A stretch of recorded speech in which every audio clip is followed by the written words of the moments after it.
한국 감사합니다. 현재 미국은 말 그대로 아비규환의 상황입니다. 최강을 자랑하던 미국의 모든 시스템들이 허상이라는 것이 드러나고 말았는데요. 화재의 피해 현장만큼이나 미국에 대해 실망감을 표하는 사람들도 많아졌습니다. 하지만 이런 말도 안 되는 참사의 현장에서 미국인들을 더욱 충격으로 몰아간 사건이 하나 있습니다. 바로 한국인들의 말도 안 되는 행동 때문인데요. 현장을 취재했던 기사의 에세이를 빠르게 전달해드리겠습니다. 저는 기자 릴리안 김입니다. 지역신문사의 신입기자로 이번이 제 첫 대형 취재였습니다. 제 임무는 현재 LA 전역을 집어삼킨 최악의 화재 현장을 기록하고 그 안에서 벌어지는 이야기를 전달하는 것이었죠. 하지만 막상 현장에 발을 들이자 저는 단순히 사건을 기록하는 것을 넘어 그 안에 숨겨진 인간의 고통과 회복의 가능성을 목격하게 되었어요. 그날 아침 하늘은 붉게 물들어 있었습니다. 태양은 그 빛을 잃고 연기와 재 속에서 희미하게 떠 있었죠. 마치 세계의 끝자락에 서 있는 기분이었습니다. 도심은 연기로 가득 찼고 거리 곳곳에는 잿더미로 변한 건물들이 늘어서 있었어요. 소방차의 사이렌 소리와 헬리콥터가 날아다니는 소음이 머리 위에서 울려 퍼졌습니다. 사람들은 필사적으로 물건을 챙기며 대피했고 아이를 품에 안은 부모들의 얼굴에는 피로와 불안이 가득했어요. 긴급 취재를 지시받고 제가 처음으로 방문한 곳은 임시 대피소였습니다. 체육관 크기의 공간에는 담요를 덮은 사람들이 구석구석에 앉아 있었고 그중 한 아이의 울음소리가 주변의 정적을 깨트리고 있었습니다. 아이는 10살쯤 되어 보였는데 손에는 녹아내린 인형이 들려 있었죠. 그의 엄마로 보이는 여성이 옆에서 조용히 눈물을 닦고 있었습니다. 저는 그 장면을 보며 숨을 고르려 했지만 차오르는 감정을 억누르기 힘들었어요. 소방관들의 얼굴도 마찬가지로 지쳐 보였습니다. 그들 중 한 명은 헬멧을 벗고 바닥에 앉아 있었는데 옷에는 연기와 땀으로 얼룩진 자국이 선명했어요. 그가 잡고 있는 물병은 반쯤 비어 있었고 마치 모든 에너지를 쏟아낸 듯 무기력한 모습이었습니다. 그 순간 이 대피소 안에 있는 모두가 한 가지 공통점을 가지고 있다는 생각이 들었어요. 바로 절망이죠. 하지만 그 절망 속에서도 작은 희망을 찾기 위해 서로를 의지하고 있다는 점 또한 느껴졌습니다. 대피소 한쪽에는 자원봉사자들이 음식을 나눠주고 있었어요. 간단한 샌드위치와 생수였지만 그것을 받아든 사람들의 표정에서는 작은 위안이 느껴졌습니다. 특히 한 자원봉사자는 자신도 집을 잃었음에도 불구하고 대피소에서 계속 봉사하고 있다고 했어요. 그녀는 이곳에서 무언가를 도울 수 있다는 사실만으로도 마음이 안정됩니다라고 말했죠. 그녀의 말은 제게 깊은 울림을 주었어요. 그녀 역시 고통 속에 있었지만 그 고통을 이겨내며 다른 사람들에게 힘을 주고 있었던 겁니다. 시간이 지날수록 저는 이 대피소가 단순한 임시 피난처 이상의 의미를 가진 공간임을 깨닫게 되었습니다. 이곳은 서로의 슬픔과 두려움을 나누며 버틸 수 있는 공동체의 중심이었어요. 연기와 불길이 도시를 집어삼키는 동안 이 작은 공간은 인간의 연대와 용기를 증명하는 장소였죠. 미국에서 자원봉사로 이런 대피소를 만들었다는 점이 자랑스러웠고 뿌듯했어요. 그때 한 이재민이 옆에서 누군가와 나누던 대화가 제 귀에 들어왔어요. 여기 대피소와는 비교도 안 되는 규모와 지원이 이루어지고 있는 장소가 있다고 하는 거죠. 사실 미국에서 만든 대피소도 벤치마킹 중이라는 사실에 놀랐습니다. 저는 그곳이 어디냐고 물었고 그는 코리아타운에서는 비교도 안 될 정도로 대피소가 운영되고 있다고 말했어요. 한인 커뮤니티가 어떻게 이런 재난 상황에서 도움을 주고 있는지 알 수 없었지만 이 이야기가 제 호기심을 자극했어요. 그래서 즉시 코리아타운으로 향하기로 결심했습니다. 코리아타운에 도착했을 때 이곳은 아까 봤던 대피소와는 사뭇 다른 분위기였어요. 마치 또 다른 세상이 펼쳐진 것처럼 질서와 체계가 느껴졌죠. 한인회관 건물은 사람들로 붐볐지만 모두가 분주히 자신의 역할을 하고 있었어요. 주차장은 물류센터로 변해 있었고 각 구역마다 물품이 종류별로 정리되어 있었어요. 마스크와 물, 식료품, 의약품 등 모든 것이 깔끔하게 분류되어 있었고 자원봉사자들이 빠르게 움직이며 물품을 포장하고 있었습니다. 저는 한인회 관계자로 보이는 중년 남성에게 인터뷰를 요청했습니다. 그는 현재 한인회가 운영 중인 지원 프로젝트를 다리 프로젝트라고 부른다고 했어요. 화재로 고립된 지역과 대피소 사이에 우리가 다리가 되는 거죠라고 설명했어요. 이 프로젝트는 소방서와 비영리단체와의 협력을 통해 진행되고 있었습니다. 특히 화재 확산 경로를 실시간으로 분석하고 물품이 필요한 곳에 신속히 전달하는 시스템이 인상적이었어요. 지금 화재가 일어난 지 채 며칠 되지도 않았는데 이게 가능하다는 게 실로 놀라웠죠. 게다가 한쪽에서는 IT 전문가들이 컴퓨터 화면에 지도를 띄워 작업하고 있었어요. 그들은 구글 맵과 드론 기술을 활용해 화재 확산 경로를 추적하고 대피소와 고립된 지역의 위치를 실시간으로 업데이트하고 있었습니다. 이 시스템은 물품이 적재적소에 빠르게 배달될 수 있도록 설계되었다고 했습니다. 저는 이 모든 과정이 단순히 자발적인 봉사의 차원을 넘어선 매우 체계적인 노력이라는 것을 깨달았어요. 한국이 아니면 이런 시스템 자체가 가능할까 의문이 들 정도였죠. 이들의 작업을 지켜보는 도중 저는 드론 배달 시연을 볼 기회를 얻었어요. 한 봉사자가 드론에 생수를 묶은 후 지정된 목적지로 보내는 장면이었어요. 드론은 안정적으로 이륙해 연기자욱한 하늘로 사라졌습니다. 화면을 통해 실시간으로 드론이 목적지에 도착하는 모습이 보였어요. 드론은 가벼운 진동음과 함께 안정적으로 이륙했어요. 생수가 단단히 묶인 상태에서 드론은 연기자욱한 하늘로 조심스럽게 날아올랐습니다. 봉사자들은 주변 기기를 통해 드론의 실시간 위치와 상태를 주시했어요. 그 화면에는 드론이 비행 경로를 따라가며 화재 지역을 피해 지정된 목적지로 향하는 모습이 선명하게 나타났습니다. 연기가 짙게 깔린 하늘 속에서도 드론은 흔들림 없이 날아갔어요. 한 봉사자는 한국산 드론은 이런 재난 상황에서도 안정적으로 작동할 수 있도록 설계됐어요 라고 설명했어요. 그는 드론에 장착된 센서들이 실시간으로 장애물을 감지하고 가장 안전한 경로를 계산한다고 덧붙였어요. 이 드론은 단순한 배달 기기가 아니라 첨단 기술과 재난 관리 능력이 결합된 결과물이라는 것을 느낄 수 있었어요. 저는 화면을 통해 드론이 목적지에 도착하는 모습을 지켜보았어요. 불길로 인해 접근이 어려웠던 지역에 물품을 전달하는 것은 불가능할 것처럼 보였지만 드론은 그 불가능을 현실로 바꾸고 있었어요. 목적지에 도착한 드론은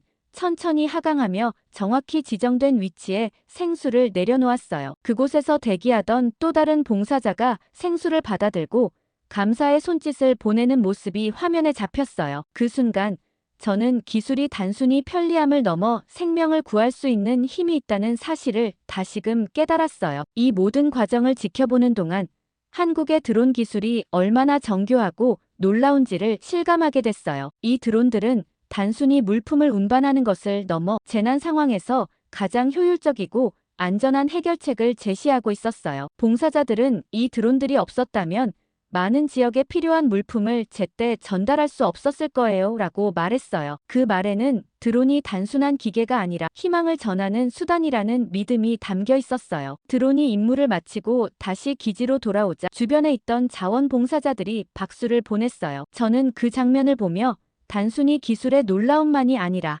그것을 활용하는 사람들의 노력과 헌신이 만들어내는 시너지를 느꼈습니다. 저는 이 장면을 기사에 꼭 담아야겠다고 결심했습니다. 그 후 한인회관 내부로 들어가자 더 체계적인 모습이 펼쳐졌습니다. 1층은 물류작업 공간, 2층은 대피소와 의료지원팀의 대기 공간으로 사용되고 있었어요. 각 층마다 책임자가 있었고 무전기를 통해 실시간으로 상황을 조율하고 있었습니다. 저는 마치 거대한 군사작전 본부에 들어온 듯한 느낌을 받았어요. 자원봉사자들은 각자의 역할에 맞춰 분주히 움직이고 있었고 주차장에 가득 쌓인 물품들은 잘 정리된 물류 창고처럼 보였어요. 모두가 빠르게 움직이며 물품을 정리하고 분류하고 있었죠. 하지만 그 모습 속에서 무언가 기계적인 느낌은 전혀 들지 않았습니다. 오히려 사람들의 움직임 속에는 생명을 지키고자 하는 따뜻한 의지가 담겨 있었어요. 저는 한 자원봉사자를 따라 물품 분류 작업을 지켜봤습니다. 그는 새로 도착한 물품 상자 안에서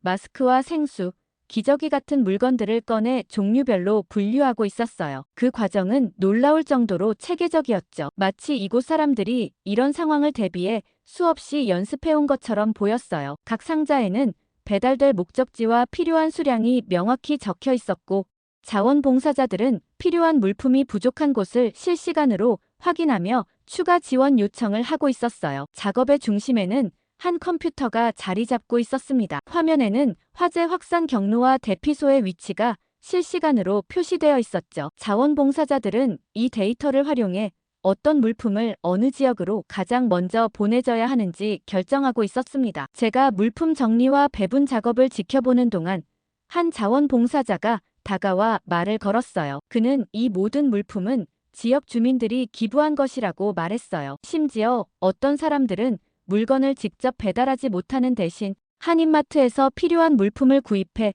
한인회로 바로 보내고 있었다고 했죠. 그날 코리아타운에서 경험한 모든 것이 제게 큰 충격과 감동으로 다가왔습니다. 단순히 물품을 나누는 것 이상으로 그들은 혼란 속에서 질서를 만들어내고 절망 속에서 희망을 전달하고 있었어요. 그리고 그 중심에는 연대와 공동체 정신이 자리 잡고 있었죠. 코리아타운에서의 취재를 마무리하려던 순간 한인회관 안쪽에서 뭔가 특별한 작업이 진행되고 있다는 이야기를 들었어요. 보자기 키트 작업이라고 불리는 프로젝트라고 했습니다. 저는 그 이름만으로도 호기심이 생겨 작업 공간으로 발걸음을 옮겼습니다. 좁은 회의실 안에는 다양한 색상의 보자기가 깔려 있었고 그 안에서 분주히 움직이는 한인 여성들의 모습이 눈에 들어왔어요. 여성들은 하나같이 진지한 표정으로 물품을 보자기에 싸고 있었습니다. 그 보자기들은 단순한 천 조각이 아니었어요. 각각의 보자기는 선명한 색상과 전통적인 문양으로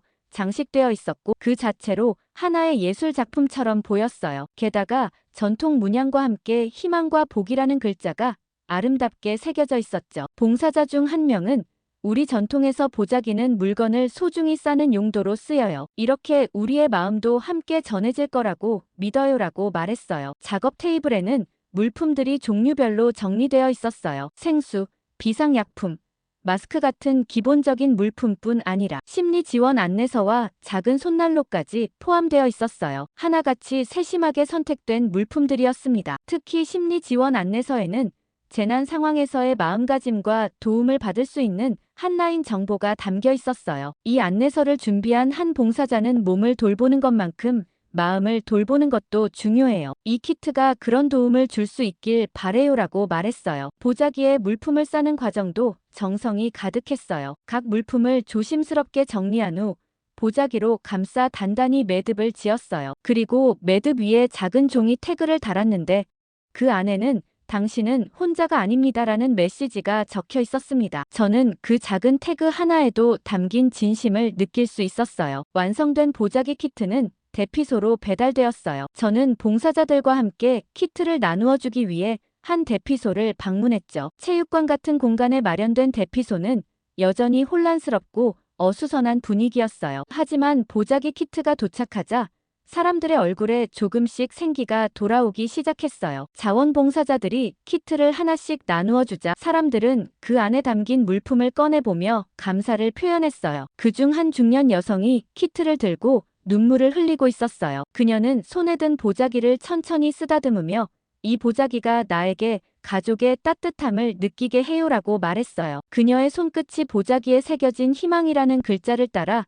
움직이는 모습이 정말 인상적이었어요. 그녀는 대피소에서 며칠째 지내고 있었는데 이 작은 선물이 그동안 잊고 있었던 안정과 위로를 되찾아준 것 같다고 했습니다. 그 장면을 지켜보며 저는 이 보자기 키트가 단순한 물품 이상의 의미를 가지고 있다는 것을 깨달았어요. 그것은 단순히 필요한 물건을 담아 전달하는 것이 아니라 한인 커뮤니티의 따뜻한 마음과 연대의 메시지를 함께 전하고 있었던 겁니다. 대피소를 떠나며 저는 여전히 보자기를 손에 든 채 벤치에 앉아있는 그 여성의 뒷모습을 바라봤어요. 그녀는 키트를 열어 하나씩 물품을 꺼내더니 태그를 손에 꼭 쥐고 있었습니다. 그 태그에는 분명 이렇게 적혀 있었겠죠. 당신은 혼자가 아닙니다. 그 문구처럼 이 보자기 키트는 사람들에게 희망과 용기를 북돋아주는 역할을 하고 있었어요. 보자기 키트 배포가 한창이던 대피소는 조금씩 활기를 되찾아가는 것처럼 보였어요. 처음에는 그저 무거운 표정으로 앉아있던 사람들도 키트를 받고 안에 담긴 물품을 살피며 작은 웃음을 띠기 시작했죠. 그런 모습을 카메라에 담으며 저는 이 순간이 얼마나 소중한지 실감하고 있었어요. 그런데 그때 대피소 한쪽에서 잔잔한 음악 소리가 들려왔어요. 오래된 라디오에서 흘러나오는 트로트 음악이었죠. 음악은 너무도 익숙한 멜로디였어요. 한국에서는 누구나 한 번쯤 들어봤을 법한 옛날 트로트였죠. 울고 넘는 박달재라는 곡이었어요. 멜로디가 울림을 더해 대피소 전체에 퍼져나가는 동안 한국인 할머니가 천천히 흥얼거리기 시작했어요. 그녀는 무릎 위에 보자기를 얹고 손으로 천을 쓰다듬으며 노래를 따라 부르고 있었어요. 가사 하나하나를 조심스럽게 읊조리는 그녀의 목소리에는 깊은 감정이 담겨 있었어요. 그녀는 노래를 부르다 잠시 멈추더니 손등으로 눈가를 닦았습니다. 그 광경은 정말 잊을 수 없는 순간이었어요. 그녀의 울음은 슬픔과 그리움이 담긴 것 같았고 동시에 어딘가 안도와 위로를 느끼는 것 같기도 했어요. 저는 카메라를 들어 그녀의 모습을 촬영했지만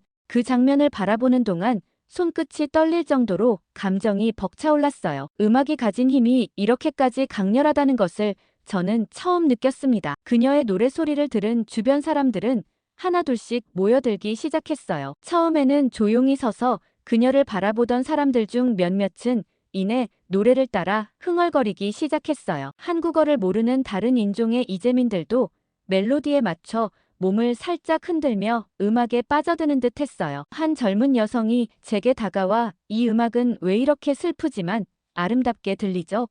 라고 말했어요. 그녀의 눈빛에는 진심 어린 공감이 담겨 있었어요. 그날 그 장면은 대피소 안에 작은 변화를 가져왔어요. 노래를 부르던 사람들은 자연스럽게 서로 이야기를 나누기 시작했고 처음에는 낯설고 불편해 보였던 분위기가 조금씩 풀어지는 것 같았어요. 한 할머니가 다른 이재민에게 손을 내밀며 자리를 옮겨 앉는 모습이 보였고 노래를 따라 흥얼거리던 한 남성은 라디오 소리를 조금 더 키우며 더 많은 사람들이 들을 수 있도록 했어요. 저는 이 순간이 단순히 음악을 듣고 즐기는 것을 넘어 사람들 사이에 보이지 않는 다리를 놓고 있다는 생각이 들었어요. 이곳에 모인 사람들은 서로의 언어와 문화가 달랐지만 음악을 통해 같은 감정을 공유하고 있었죠. 슬픔과 그리움, 그리고 위로라는 보편적인 감정이 이 작은 대피소 안에 있는 모두를 하나로 묶고 있었어요. 라디오에서 음악이 끝나고 다른 곡이 이어질 때쯤 어떤 할머니가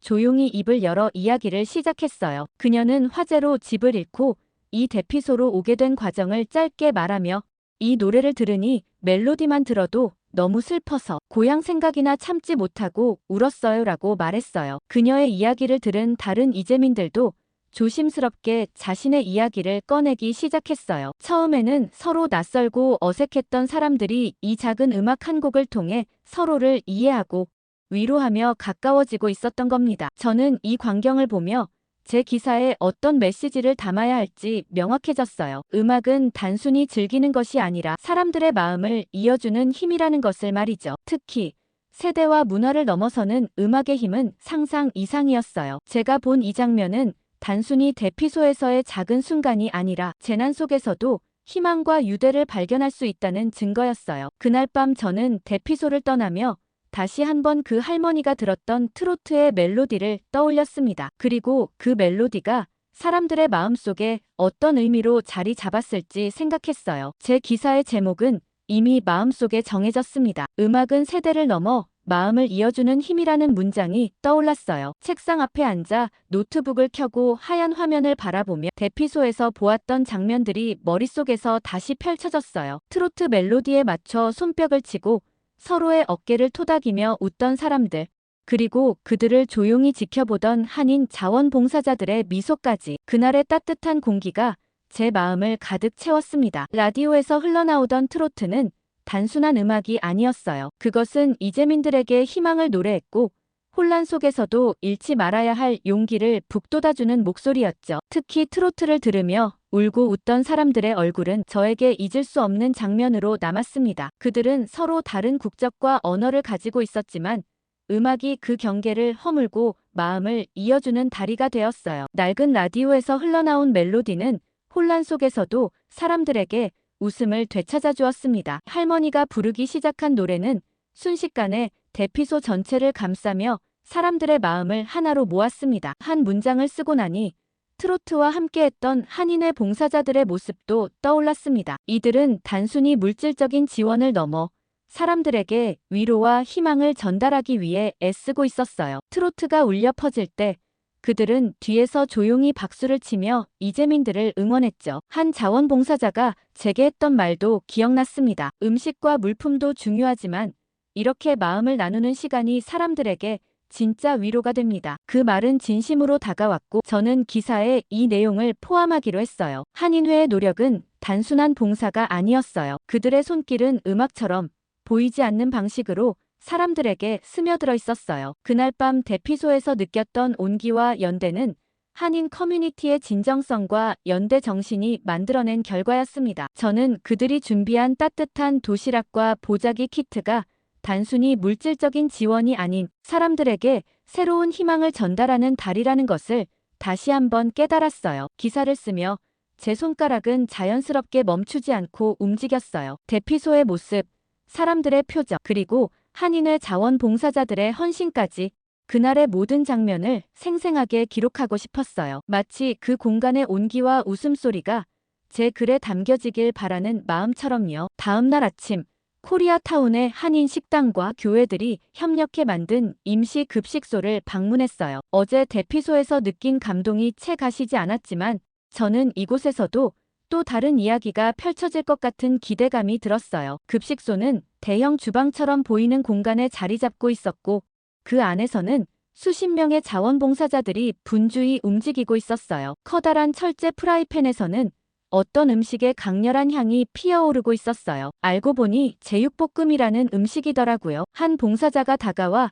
제 손에 작은 접시를 건넸어요. 그 안에는 빨간 양념에 잘 볶아진 돼지고기와 채소들이 담겨 있었어요. 뜨거운 김이 모락모락 올라오며 강렬한 향이 코끝을 자극했죠. 그 향은 이미 제 입안을 가득 채운 것 같았어요. 저는 포크로 한 조각을 집어들어 한 입 먹어보았어요. 첫 맛은 달콤하면서도 짭짤한 양념이 혀를 감싸더니 뒤이어 약간 매콤한 맛이 입안에 퍼졌어요. 씹을수록 부드러운 고기와 양념이 어우러지며 환상적인 조화를 이뤘습니다. 그 순간 저는 왜 이 음식이 소방관들과 이재민들에게 그렇게 사랑받고 있는지 바로 이해할 수 있었어요. 단순히 맛있다는 것을 넘어 그 한 입은 위로와 정성이 담긴 맛이었어요. 정말 맛있네요.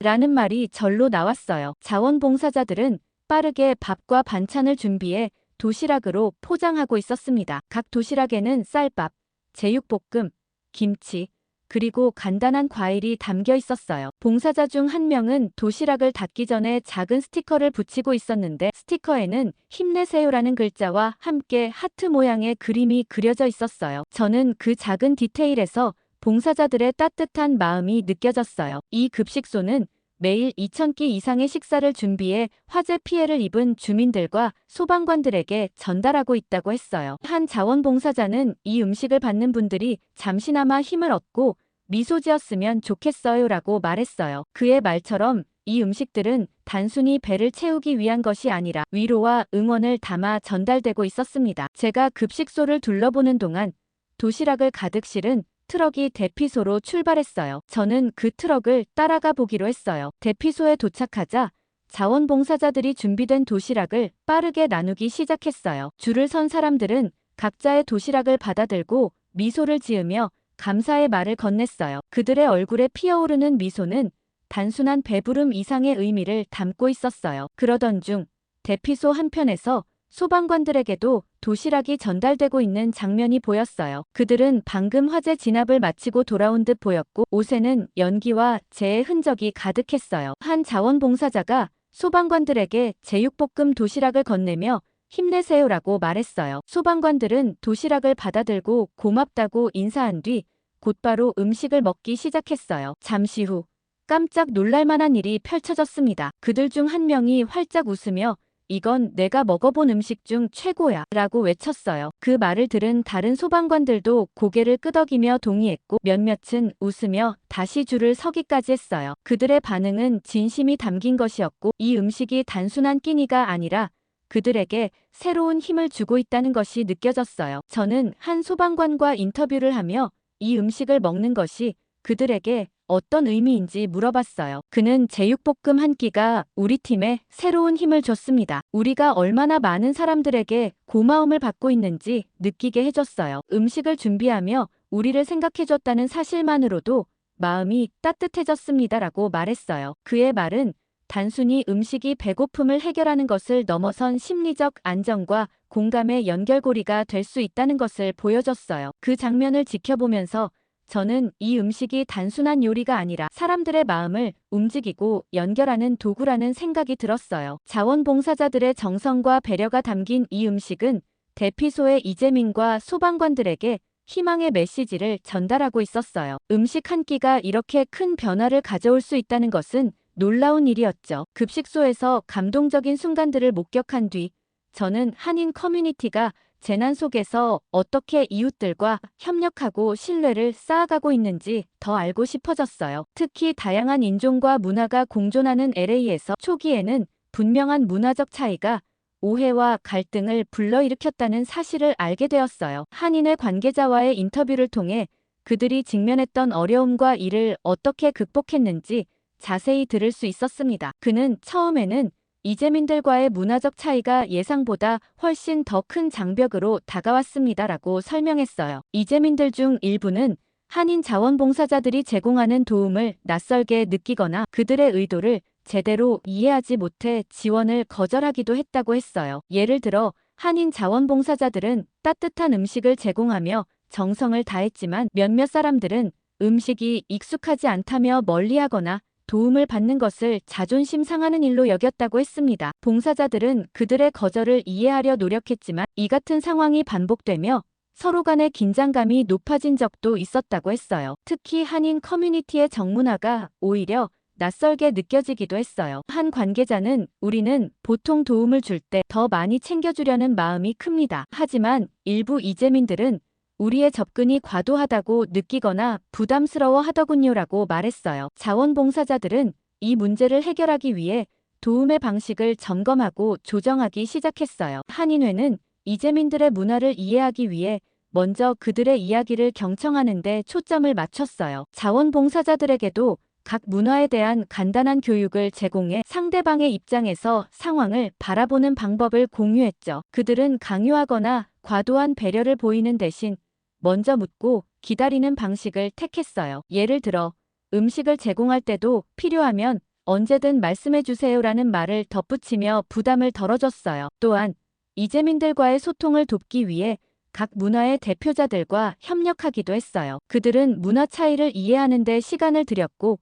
이를 통해 신뢰를 쌓아갔습니다. 한 관계자는 어떤 이재민들은 한식이 낯설었지만 작은 설명을 덧붙이며 차근차근 다가가자 그들도 점차 마음을 열기 시작했어요라고 전했어요. 특히 이 과정에서 중요한 역할을 한 것이 바로 한인 초등학생들의 손편지였다고 했습니다. 한인 교회와 학교의 초등학생들이 화재 현장에 있는 소방관들과 이재민들에게 응원의 메시지를 담은 손편지를 썼어요. 그 편지들은 단순한 글자 이상의 힘을 가지고 있었죠. 각 편지에는 어린아이의 필체로 당신은 우리의 영웅이에요와 같은 메시지가 적혀 있었고 아이들의 순수한 마음이 담긴 그림도 함께 그려져 있었어요. 저는 그 편지들이 소방관들과 이재민들에게 어떻게 전달되었는지 궁금해졌고 한 트럭에 실린 편지가 대피소로 향하는 과정을 따라가 보기로 했어요. 대피소에 도착하자마자 자원봉사자들이 손편지를 소방관들에게 전달하기 시작했어요. 소방관들은 연기와 재로 더러워진 손으로 봉투를 열었고 그 안에 들어있는 작은 카드와 글씨를 바라봤어요. 그중 한 소방관이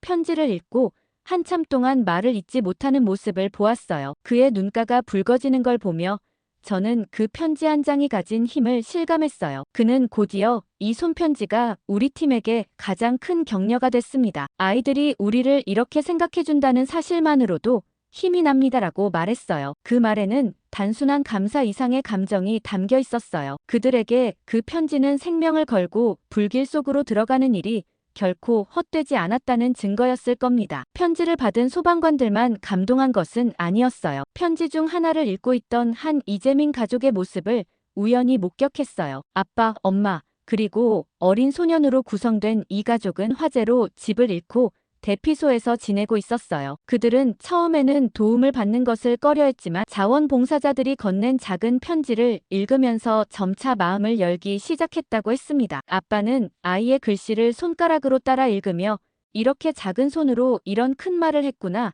라고 말하며 감동했어요. 그 편지는 단순한 위로를 넘어 그들에게 다시 움직일 용기를 준 것처럼 보였어요. 이 가족은 그날 이후 자원봉사 활동에 참여하기 시작했어요. 소녀는 물품을 정리하는 일을 돕고 부모는 도시락 포장 작업에 나섰어요. 그들의 얼굴에는 이제 더 이상 절망의 그림자가 보이지 않았고 다른 사람들을 돕는 과정에서 스스로 위로받고 있는 듯했어요. 저는 그 가족이 점차 활기를 되찾아가는 모습을 보며 단순한 손편지 한 장이 만들어낸 변화의 크기를 실감했어요. 한인 커뮤니티가 보여준 이러한 노력과 진심은 점점 더 많은 사람들과 연결되고 있었어요. 처음에는 의심과 불신으로 시작됐던 관계가 이제는 서로를 이해하고 돕는 신뢰의 관계로 변해가고 있었습니다. 그 중심에는 단순한 물질적 지원을 넘어선 마음을 나누는 진정성이 있었어요. 손편지는 그 진정성을 전달하는 가장 효과적인 도구였죠. 대피소는 여전히 분주했지만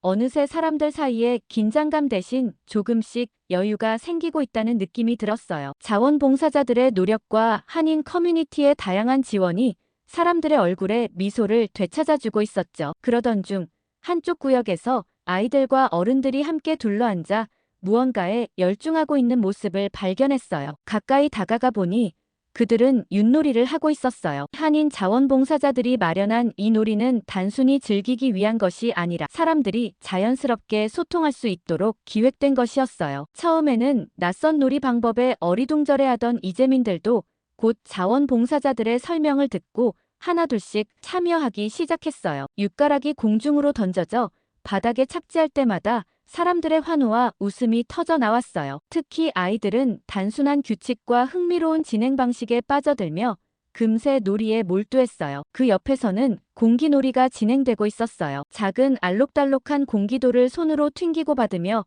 게임을 즐기는 모습이 신기하게 느껴졌는지 몇몇 미국인 아이들이 자원봉사자에게 방법을 배우고 있었어요. 한 아이는 공기돌을 손바닥 위로 튕기며 "이건 정말 재밌어요 라고 말했어요. 그 장면을 보며 단순한 놀이가 이렇게나 많은 사람들을 연결할 수 있다는 사실이 새삼 놀라웠어요. 이러한 놀이들 중에서도 특히 눈길을 끈 것은 최근 전 세계적으로 화제를 모은 넷플릭스 드라마 오징어 게임에 등장했던 달고나 만들기였어요. 자원봉사자들은 아이들과 어른들을 위해 달고나 키트를 준비했고 모두가 설탕을 녹이고 모양을 찍어내며 즐거운 시간을 보냈어요. 달고나를 만들던 어떤 미국인 이재민은 오징어 게임에서 본 걸 이렇게 직접 해보니 정말 재미있네요 라고 말했어요. 드라마의 장면을 떠올리며 웃음을 터뜨리는 사람들을 보며 저는 한국의 문화가 단순히 낯선 것이 아니라 이들 삶에 자연스럽게 스며들고 있다는 것을 느꼈어요. 특히 한 중년 남성이 윷놀이를 하던 자원봉사자에게 다가와 말을 걸었어요. 그는 한국의 놀이가 우리를 다시 웃게 만들었어요. 이곳에 온 이후로 처음으로 가족들과 웃으며 시간을 보냈습니다라고 얘기했어요. 그의 말은 이곳에서 한국 문화가 사람들의 마음속 깊이 자리 잡고 있다는 것을 증명하는 순간이었어요. 놀이와 손편지, 그리고 음식까지. 이 모든 것이 단순한 지원 활동이 아니라 서로 다른 문화와 배경을 가진 사람들을 하나로 묶는 다리가 되고 있었어요. 저는 그 다리가 얼마나 중요한지 점점 더 실감할 수 있었어요. 처음에는 낯설었던 사람들이 놀이와 손편지를 통해 웃고 이야기하며 서로를 이해하고 있었어요. 취재를 마무리하며 코리아타운의 거리를 걷고 있었어요. 연기가 가시지 않은 하늘 아래서도 이곳은 희망이 숨쉬는 공간처럼 느껴졌어요. 처음 이 취재를 시작했을 때 저는 단순히 재난의 참혹함과 한인 커뮤니티의 역할을 객관적으로 기록하는 기자일 뿐이라고 생각했어요. 하지만 며칠간 이곳에서 그들의 삶과 노력을 가까이서 지켜보며 저는 스스로가 단순한 관찰자가 아니라고 느꼈습니다. 이들의 따뜻한 연대와 헌신은 저를 변화시켰어요. 한인 커뮤니티는 단순히 도움을 주는 것을 넘어 사람들 사이에 다리를 놓는 역할을 하고 있었어요. 저는 그 다리를 직접 보았고 그 위를 걷는 사람들의 얼굴을 기억하고 있었어요. 대피소에서 들었던 웃음소리, 손편지와 놀이를 통해 피어난 감동, 그리고 제육볶음을 먹으며 다시 힘을 얻었다고 말하던 소방관의 눈빛까지 모두 선명하게 떠올랐습니다. 이 모든 순간들이 모여 코리아타운의 이야기를 더욱 빛나게 만들었어요. 취재를 마치고 돌아온 뒤 저는 한인 커뮤니티가 보여준 재난 대응의 방식과 그 안에 담긴 연대의 힘을 기사로 정리해 발표했습니다. 그런데 기사가 발표되자 예상치 못한 반응이 쏟아졌어요. 수많은 독자들이 댓글을 통해 감동을 표현했고 코리아타운의 이야기가 세계 각지에서 재난을 극복하는 새로운 모델이 될 것 같다는 의견도 많았어요. 몇몇 도시의 관리기관은 한인 커뮤니티의 재난 대응 방식을 벤치마킹하기 위한 연구를 시작했다고 전해졌습니다. 특히 자원봉사와 지역사회의 협력을 기반으로 한 대응 시스템은 많은 이들의 주목을 받았어요. 이 모든 반응을 접하며 저는 깨달았어요. 한인 커뮤니티가 만들어낸 다리는 단순히 사람들을 연결하는 것을 넘어 새로운 길을 제시하고 있다는 사실을요. 이 다리를 통해 코리아타운은 혼란 속에서도 희망의 중심지가 되었고, 이 희망은 점점 더 많은 사람들에게 퍼져나가고 있었어요. 오늘 사연 어떻게 들으셨나요? 힘든 상황에서도 많은 지원을 아끼지 않는 한인들과 어려운 시간을 보내고 있는 이재민을 위해 댓글 많이 달아주세요.